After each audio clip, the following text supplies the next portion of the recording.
ঈদ ঘিরে ঘরমুখী মানুষের ঢল শুরু হতে না হতে সক্রিয় হয়ে উঠেছে অপরাধী চক্র। মহাসড়কে ডাকাতি, শহরে ছিনতাই, বাসাবাড়িতে চুরি, যাত্রীবাহী যানবাহনে অজ্ঞান ও মলম পার্টির তৎপরতা বেড়ে গেছে। এ অবস্থায় 5 ধরনের অপরাধ নিয়ন্ত্রণই এখন আইনশৃঙ্খলা রক্ষাকারী বাহিনীর বড় চ্যালেঞ্জ হয়ে দাঁড়িয়েছে। পুলিশ বলছে, প্রতি বছর বড় উৎসবের আগে এসব অপরাধ বেড়ে যায়। নগদ অর্থ ও মূল্যবান জিনিসপত্র নিয়ে মানুষের যাতায়াত এবং রাজধানী ফাঁকা হয়ে যাওয়ার সুযোগ নেয় সংঘবদ্ধ অপরাধী চক্র। সম্প্রতি দেশের বিভিন্ন সড়ক ও নগর এলাকায় ঘটে যাওয়া একাধিক ঘটনায় সেই আশঙ্কাই স্পষ্ট হয়ে উঠেছে। গোয়েন্দা তথ্য অনুযায়ী ঢাকার 8টি ক্রাইম জোনে 432টি ছিনতাইপ্রবণ স্থান রয়েছে। এসব এলাকায় প্রায় 979 জন ছিনতাইকারী সক্রিয়।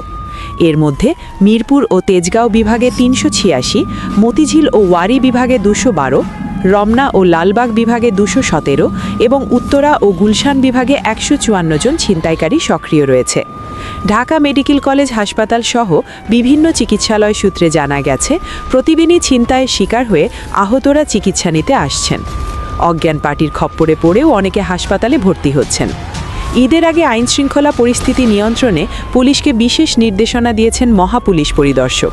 সম্প্রতি পুলিশ সদর দপ্তর থেকে সব জেলার পুলিশ সুপারদের সঙ্গে ভার্চুয়াল আইনশৃঙ্খলা সভায় তিনি বলেন, ঘরমুখী মানুষের যাতায়াত নির্বিঘ্ন করা আমাদের দায়িত্ব। পরিসংখ্যান বলছে, প্রায় 65% ছিনতাই মোটরসাইকেল ব্যবহার করে সংঘটিত হয়, প্রায় 20% সংঘবদ্ধ চক্রের মাধ্যমে এবং বাকি 15% কথার ছলে পথচারীদের বিভ্রান্ত করে সংঘটিত হয়।